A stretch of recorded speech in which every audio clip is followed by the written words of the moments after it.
Jean, chapitre 2. 3 jours après, il y eut des noces à Cana en Galilée. La mère de Jésus était là, et Jésus fut aussi invité aux noces avec ses disciples. Le vin ayant manqué, la mère de Jésus lui dit « Ils n'ont plus de vin. » Jésus lui répondit « Femme, qu'y a-t-il entre moi et toi?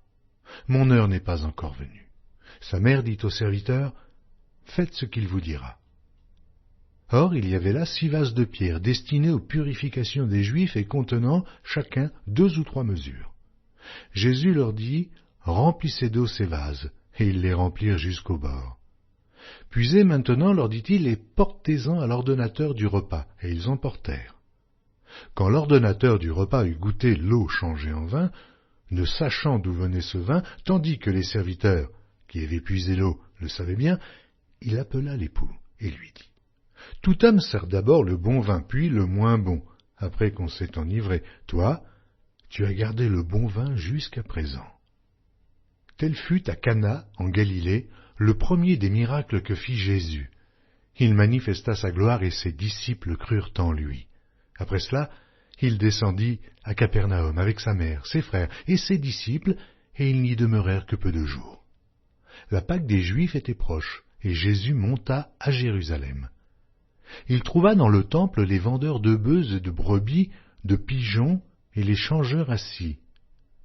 Ayant fait un fouet avec des cordes, il les chassa tous du temple, ainsi que les brebis et les bœufs, il dispersa la monnaie des changeurs et renversa les tables. Et il dit aux vendeurs de pigeons, « Ôtez cela d'ici, ne faites pas de la maison de mon père une maison de trafic. » Ses disciples se souvinrent qu'il est écrit, « Le zèle de ta maison me dévore. » Les Juifs, prenant la parole, lui dirent, « Quel miracle nous montres-tu pour agir de la sorte ?» Jésus leur répondit, « Détruisez ce temple, et en 3 jours, je le relèverai. » Les Juifs dirent, « Il a fallu 46 ans pour bâtir ce temple, et toi, en 3 jours, tu le relèveras. » Mais il parlait du temple de son corps. C'est pourquoi, lorsqu'il fut ressuscité des morts, ses disciples se souvinrent qu'il avait dit cela, et ils crurent à l'Écriture et à la parole que Jésus avait dite. Pendant que Jésus était à Jérusalem à la fête de Pâques, plusieurs crurent en son nom, voyant les miracles qu'il faisait.